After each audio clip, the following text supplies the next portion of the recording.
Welcome to The Stuff, the podcast where you and I literally talk about what else? Stuff.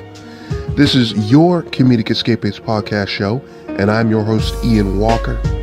Now, let's go talk about some stuff.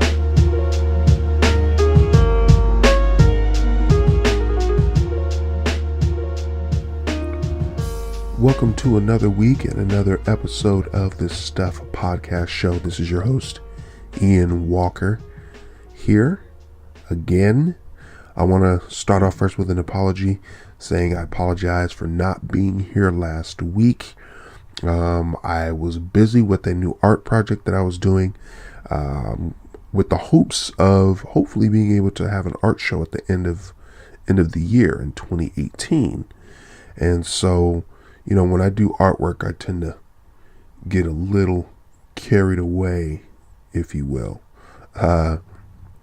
So when I get started on the project, I just keep going and going and going until that bad boy is finished and done. So that was the case with this particular week. So I had put all my focus on that. I neglected the podcast, so I apologize for those of you who were waiting for the show last week. This week's show, I will be going in and talking about the power of positive thinking. We're going to talk about the images that were released for the next XMen film, Dark Phoenix, and also Star Wars, The Last Jedi. That was the biggest event that happened this past weekend, so I'm going to go in and talk about that. Again, this is a free-form podcast show, so again, I'm just going to go in. I am just going to go ahead and talk freely, and I hope you guys will enjoy. Now, for those of you that haven't seen Star Wars yet, I will give you a fair warning before I go into it, because it will be full of spoilers, okay?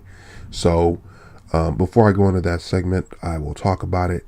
Before I talk about it, I'm going to go ahead and give you a warning, tell you to shut it off if you haven't seen it yet, so that you're not exposed to all the spoilersness that is in Star Wars. Okay. So first thing I just want to talk about, the first part of the show, power of positive thinking. We know, there's a lot of things in life that happen. At times it can be hard to really feel like things are going right. We live in this world right now where everything's kind of crazy and a little nuts, right?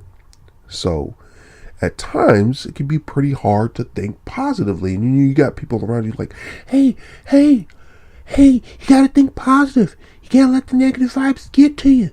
You just gotta roll with the punches and just keep going. Easier said than done. And of course, it's always the person that always says that is the person that's chipper that day, right? Don't bring up the fact how they, don't bring up the fact how they, had road rage and flipped off the other person next to him on the road when they cut him off all weird, right? Don't talk about that. We're talking about the now, right? Don't bring that up to them. But they want you to be happy and chipper all the time. But, we all go through our ups and downs, right? We all have things that happen. And, going through life, I do realize and see how important it is, honestly, to actually have powerful, positive thoughts, actually how powerful that is, because it does play a role in your mood. It plays a role in how you feel. It plays a role in everything that you do, and even the people around you. They say a smile is contagious. It really is. They say if you smile to yourself, right, like right now, if you're in a bad mood, go ahead and just smile. Force yourself to smile, right? Do that for a few seconds, automatically you become a little bit happier. It just happens that way, right?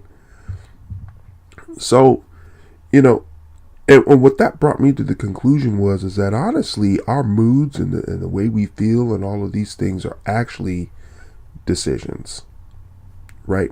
And again, before I keep going, this is just me. There's some of you who might not agree with this. Some of you guys might be like, Ian, you're just talking out the side of your neck. You're talking out your blowhole, bro. You don't know what you're talking about, man. All this positivity stuff. This is just me. This is my opinion, whether you agree or not. but I found that your mood is dependent on what decision you make. You wake up in the morning and decide if you want to be in a good mood or not, right? You wake up in the morning and decide those things. So if you do wake up in a good mood, things tend to usually go pretty well. However, if you're in a bad mood, bad things tend to usually happen because your outlook is different. Your mindset is different. The way you look at things is going to be a whole lot different. You're going to be looking for the negative instead of the positive in things. And you tend to feel a lot less better. You don't feel good, So, and this is just personal experience. That's what I've come to find out and come to appreciate. So, and positive thinking is just awesome because, again, you're in control of your thoughts. You decide how you're going to feel, and you're not going to allow other people and their thoughts and their opinions and the things that they believe, their belief systems, influence how you are, what you are as a person, who you are as a person, and all of that. And that ends up in the long run, again, making you feel a whole lot better. So I like positive thinking. I really encourage it. I like it. There's a lot of different, I guess you could call them philosophies or thoughts out there where they talk about good things happening to those who are always in a good mood or who always think positively. Some people call it the law of attraction. Some people call it, there's some people out there that call it karma. I personally don't believe in karma. I believe in personally I believe in what you reap is what you'll sow. You make a decision to do something, good or bad, you'll reap the consequences, good or bad, later on. So it's not so much karma, but it's just what you put into it initially is what you're going to get back from it. So, and everything takes action. Everything is a decision. Everything is action. So no matter what you go about in your life, whether it be, your job, getting that raise, being in a relationship, dealing with friends, dealing with family, dealing with all those other things, your outcome is going to be based on how you view the situation. Again, Jack Sparrow said it best. The problem is not the problem. The problem is how you view the problem or how you look at the problem, right? So, that's going to, for me, I found that dictates a whole lot of different things. And your vibe is different. Your countenance is a lot different when you have good, positive thoughts, when you think positively about a lot of different things. So I believe that is just really important. So for those of you out there listening, is this something that you could relate to? Is this something that you've experienced yourself? I would love to hear your thoughts on it. This podcast is always going to be on YouTube. So if you're listening to it on YouTube and you find you have the time, leave a comment below. Let me know what you think. Tell me how you feel. I would love to hear your thoughts on the matter of positive thinking and what your personal experiences are in that and what you've reaped from positive thinking, if any. Am I talking out the side of my neck? I don't think so, but I might. I don't know. I don't claim that I know everything, So, but the response from you guys might tell me that I kind of might know what I'm talking about or that I don't know. So I would love to hear from you. I like to hear your thoughts and your opinions and all that fun stuff, please. So leave your comments below in the YouTube channel here on this particular section of the YouTube channel. And I'd love to hear your thoughts, okay? Moving on forward to the second segment of the Stuff podcast show. There were some pictures released, I want to say about 2 weeks ago, of the new XMen film, Dark Phoenix. The girl from Game of Thrones is the actress that plays Phoenix, and they were displayed in Entertainment Weekly. And the one that struck me the most was the image of her on fire. And I gotta tell you, I got excited. Okay, I was super excited. Reading up a little bit more, the X-Men films are films that I do a little bit of research on, that I read up on and I keep up with, because I like to see where those films are going. The other three films were just so, well, not other three. The third film in the franchise that attempted the Dark Phoenix Saga was just so horrendous and disgusting that I really felt it was necessary for me to do my due diligence and research and not go into this one blindly. Certain franchises that I love, like Superman, Batman versus Superman, all of those, I went into all of these blindly. I went in there in good faith. Some of it was met with great joy. Others met with great disappointment. Okay. I don't want to go in there with disappointment when it comes to this Dark Phoenix Saga, in this particular movie. I don't want to. So I did my research on that. And the director seems to know what he's doing.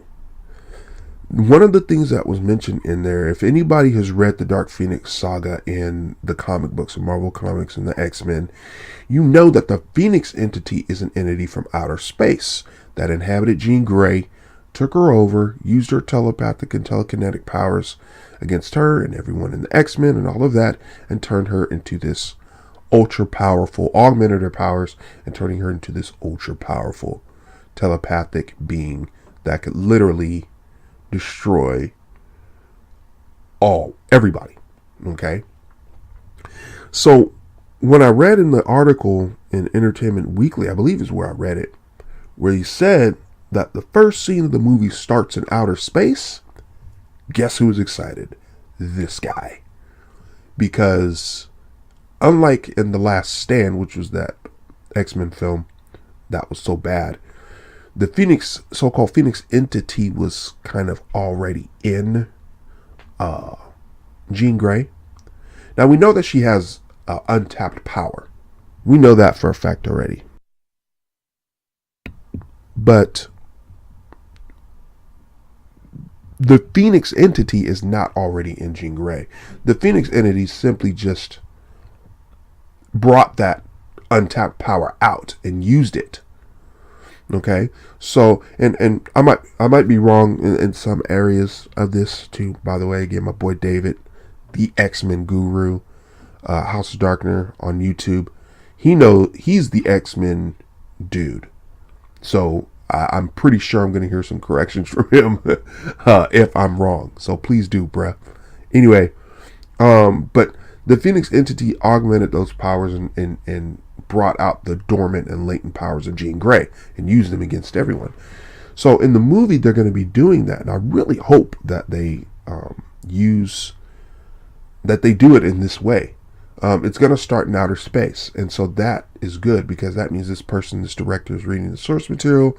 This director's taking it seriously, and I always appreciate when a director really takes the time to learn about characters, learn about story, and find a way to make it right. We know that they can't put the whole entire saga in the whole movie. Okay, that's just impossible. That'd be like 3 movies by itself. Okay, but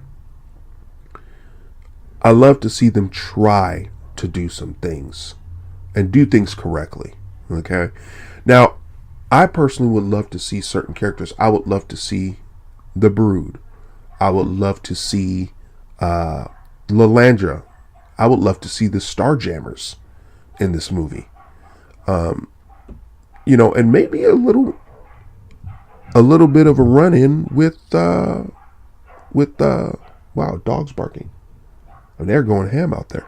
Anyway, I would love to see them have a little run-in. Cyclops have a run-in with Daddy, just for a quick second. I think that would be neat to add in. Now, I know I'm possibly asking for a lot and asking for these characters, but I just think that'd be something nice to see. I think it would be cool to add another layer of potential storytelling to the movie. I know the focus is supposed to be Jean Grey, but it'll add some more story elements too that will kind of round out the film. I think will make it pretty darn cool, in my opinion. Okay, and that's just me. If there's any of you that's seen those images online, which I'm sure you have, let me know what you think of them. I thought they were pretty cool. I think they were very striking images. The director picked some very cool, striking images that made me very excited about what's going to happen in the film and how Phoenix is going to look. I mean, we got a glimpse of that in X-Men Apocalypse. When she fought Apocalypse, you saw the image of the Phoenix bird behind her, when she really unleashed some of her power to defeat Apocalypse, which I thought was cool. Everybody clowns on the X-Men Apocalypse, but I loved X-Men Apocalypse. That's just me. Yes, Olivia Munn's Psylocke, I thought she was great, but her outfit could have used some work. But whatever, I enjoyed it. I liked it. I thought it was cool. Again, I guess I'm in a very small majority of people that like the movie. Compared to the other movies of the past, I think these newer X-Men films are great.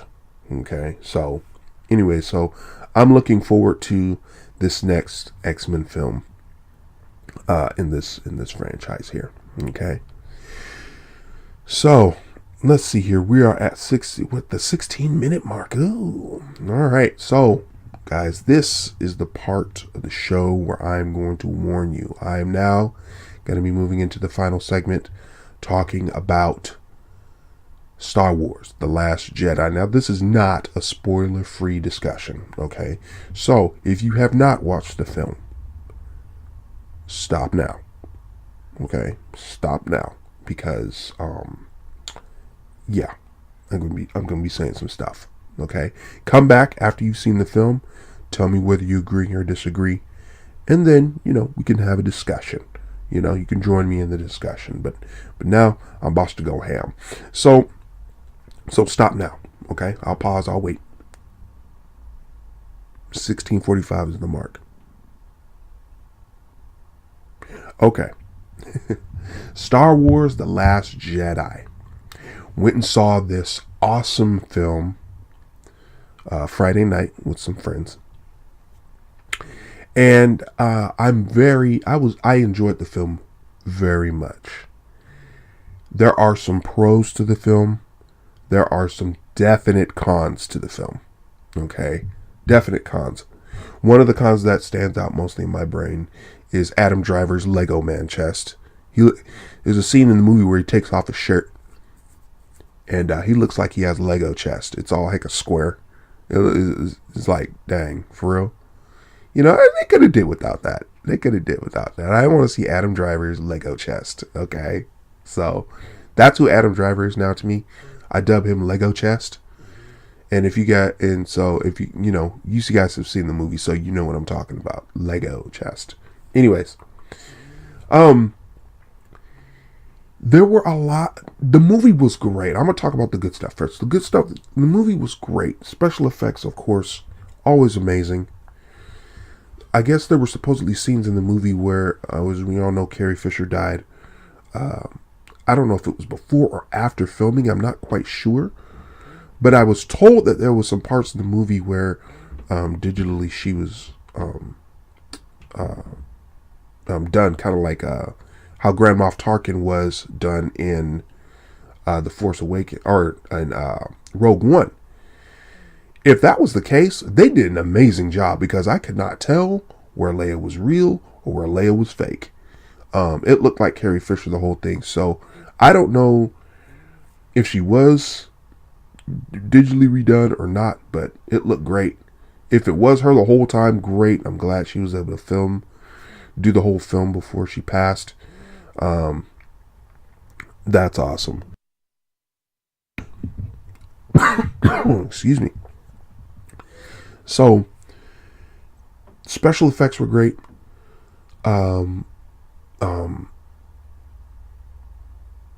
Just the story as a whole, there were a lot of those holes. There were a lot of still unanswered questions. The movie looked great and all of that. It was neat. There were a lot of twists, and there were a few twists and turns.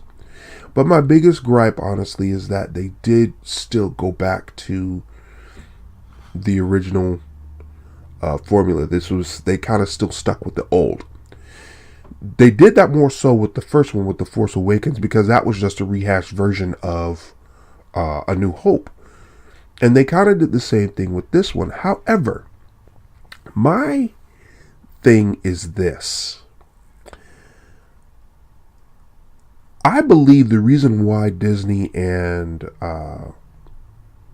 Lucasfilms are doing it in this way, because we obviously know that their whole point is to move forward.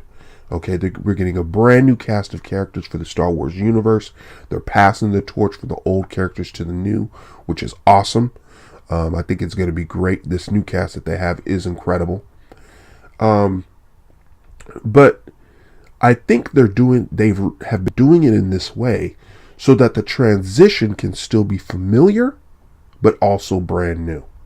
Okay. The second film gave them an opportunity to give us some brand new stuff, and they didn't do it. Story-wise, they didn't give us much of anything new. I was kind of bummed about that. There's a lot of things that we've seen before. And I felt like Rey in this movie was kind of like a Power Ranger. And I say it like this. People are like, Power Ranger? What? If you guys, I'm a huge Power Ranger fan. So if you guys ever watch the Power Rangers when you're kids, right? They go to the command center, they learn, they get the powers, and all of a sudden, right, they're getting attacked by putties. They know how to do everything. They know how to morph. They know how to do everything. They know karate. They know all of that stuff. They know everything already. They weren't taught. They weren't trained. Nothing. Rey was like a Power Ranger in that sense. It was like she knew everything already. Yes, she's extremely powerful. Yes, she tested a lot of her powers. Okay. But she was never properly trained. It was like she went out and just knew automatically everything she had to do. Now look, I know the Force is powerful, okay, but it ain't that powerful to just give you how to do stuff. Like the final scene in the movie, even though it was awesome and very cool that she moved the rocks out the way and everything, it takes a lot of training and concentration to be able to do that. I mean, in the past Star Wars films, I remember Luke training with Yoda. I mean, he was doing a handstand with Yoda standing on his feet, learning how to focus the Force on lifting a simple boulder in the air. Okay? He had to learn that focus. He had to learn how to do those things. But Rey just goes up there and says, this is my first chance. Guess what I'm going to do? I was going to move all the rocks out the way. And heavy boulders, too. It's like, really? That's a little Power Ranger-ish. I was like, that's a little what, She's still, I think Rey is one of the worst lightsaber wielders in Star Wars history. She's not a great she's not a great swordsman, I'm sorry. And it's not because she's a girl. Again, she wasn't trained. And I really thought this was going to be a situation where, again, which is another one of my things that I'm kind of annoyed with, even though it was funny and very different in this aspect, was with Luke Skywalker. Luke Skywalker in this film, we leave Return of the Jedi with Luke being epic. The most powerful Jedi, very ominous in a lot of ways. Okay. I was disappointed in the portrayal of Luke Skywalker in some ways. I didn't get that ominous. He did very ominous and very cool things and epic things. But this was not the ominous Luke Skywalker that I was wanting to see. Okay. We left the end of Force Awakens with, a certain epic attitude about him that made me feel like, okay, we're finally getting Luke Skywalker. He's been found, and this is going to be the person that's going to help save the Republic along with Rey and all of those different things. Didn't get that. We got a different Luke Skywalker. We got a Luke Skywalker that was very regretful. He was angry. he was bitter, and he cared. It seemed like he was resentful of the Force. He was resentful of a lot of things. And yes, it's explained in the movie because, he felt his cockiness and his reputation as a legend in the Force and a legend of the Jedi and all of those things contributed to that. But, I really felt kind of cheated in a way because we don't know how. We saw how powerful he was, but we didn't really get to see the full extent of Luke Skywalker. And then, after that, even though he pulled off that awesome, trick with the Force projection, at the end of the movie, the fact that he died, I felt was a really big cheat. Out of everyone in the cast that I feel that should have, and again, I know they're trying to pass the torch, but out of everyone that should have stayed alive and should have been the torchbearer to help, carry that torch forward, and maybe died maybe in the last movie, in my opinion, should have been Luke Skywalker. So, I in that aspect, I was just very, I felt very, I honestly, I did feel kind of cheated in that aspect. Okay. I really did. Characters such as Finn, I believe was awesome. Finn is always awesome. I mean, he's just a funny dude, and he does everything. He's that guy. You know what? He is that stereotypical. Especially with black folks, and all y'all know, my friends and I. Like, man, if black folk was in the movie, this is what I would do, and this is what I would do. I would not be around for this situation. That was Finn. Okay, that was Finn. He was the black dude in the movie who happened to just be in the movie, and any chance he got, he dipped and got out. But he, ended up being sucked back into the situation and ended up being a hero because of it. But he was a realist, and he was just a real person. My friend David says he was the real human element out of everybody, and that's a statement I really, really do agree with. So Finn was great. Because it took place right after The Force Awakens, there was not too much growth with a lot of characters, but it was cool. A character that I thought was forced was the little Asian girl whose sister died in the very beginning, who sacrificed her life to take out the Dreadnought ship. I think that was a character that was forced. I don't know why she was in the film. I guess they felt that they needed to put in a character, to fill in the fact that he's not with Rey, so they needed another character to fill that. I really don't think they should have done that. In fact, I think that's something that they could have just completely done without, and used that time to give Finn the spotlight to help him grow more as a character and become his own as a man and as a person that's kind of realizing his place in everything that's going on. But instead, they downsize that by adding this girl, this female element to it. And again, I have no problem with them adding a female element, but they forced a character in there to take the place of Rey because that chemistry on the screen wasn't there. I personally think that was a mistake. And I don't think they should have done that. I think he was robbed of his chance to grow as a character.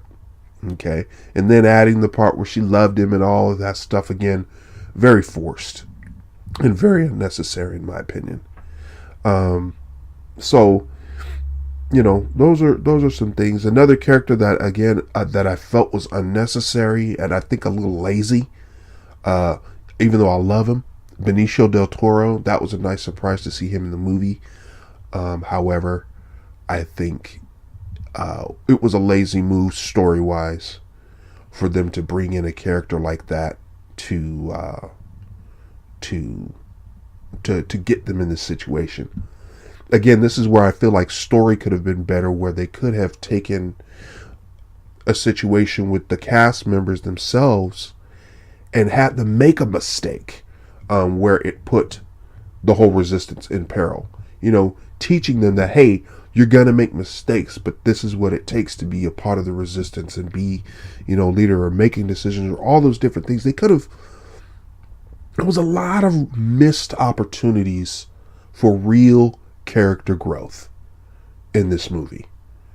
And to help us to really get to know the characters and to really care about them even more. To me, in this film, they were just characters that were still, in the eyes of, The Force Awakens. They're still brand new. They could have done the same thing in Force Awakens, and I would have walked away. Okay, hey, great introduction to some characters. The only characters that I think had growth in the whole film, and even his was minimized, was Kylo Ren. Snoke's constant, back and forth, accolades with Kylo Ren. You can only take that for so long. That's why dude got chopped in half. I thought that was awesome. You can only take that type of abuse, which is pretty much what it was, for so long. And, him, it seemed like the symbolism of him destroying the helmet, because that helmet was something, it was a dream that he was holding on to, something that he wanted to become, that was actually put into his head by Snoke, but he let go of that when that was destroyed, trying to become the next Vader, because everything he does and everything he was influenced by his great-grandfather, or his grandfather. And him destroying that, I thought, was kind of neat. And this is a way how we're going to see how Kylo, his anger now, and what kind of Lord of the Sith he's going to become. And being the fact that he is so volatile, being that he is so emotional, it's going to make him more dangerous than most of the Sith Lords that we've seen so far. The way he just hammered on Luke, supposedly, that said a whole lot. It said a whole lot. And so I'm very, very excited about Kylo Ren's progression. And as I said, is the only character in the film that really had any growth character-wise, in my opinion. So I have so much more to say about this movie, and I'm probably going to discuss it again, actually, on next week's show. We'll see. But overall, you need to go see the movie. It's great. It's incredible. It's awesome. You just have to see the movie. It's a no-brainer. I did enjoy the movie. I loved it. It was better than Force Awakens in a lot of ways. But story-wise, I just felt they really cut corners. And they did not give us the characters that we wanted. There were characters that were portrayed incorrectly, in my opinion. And it wasn't what it could have been. This should have been the movie where a lot of questions were answered, where new questions could be raised, a lot of plots closed, all of those things, and it just didn't deliver in that aspect. So story-wise, Last Jedi really wasn't the movie that it could have been, but is a great movie in that it's very entertaining, it looks great, it's just awesome, it's funny. I mean, and it is a Star Wars film. It is a Star Wars film. Okay, so I highly recommend that you go see it. Let me know what you guys think in the comments below here on the YouTube page. Tell me your opinions on Last Jedi. Tell me what you feel about it and what you guys thought. I would love to hear your thoughts and opinions on that. Okay, so with that said, I'm going to shut this down for this week. Next week, technology willing, I will be doing a recorded podcast show. You guys can see my mug for the first time, and I will be talking on there, and that will be on December 25th, and that show. So I'm looking forward to doing that, and that week will actually be an hour-long episode of this stuff. So you're gonna get something longer than usual. When I do my live episodes, I believe I'm going to start doing those as an hour long. So I'll have a lot on the docket. Leave your comments too below on stuff that you want me to talk about. If there are subjects that you want me to revisit from the last episodes, that you've been listening to, let me know. Leave those in the comments below. Let me see. Tell me what you guys would like me to talk about. Okay. Until then, I will see you guys next week. I will talk to you guys next week, and have a great week, please. All right. Stay safe. Enjoy. Take care.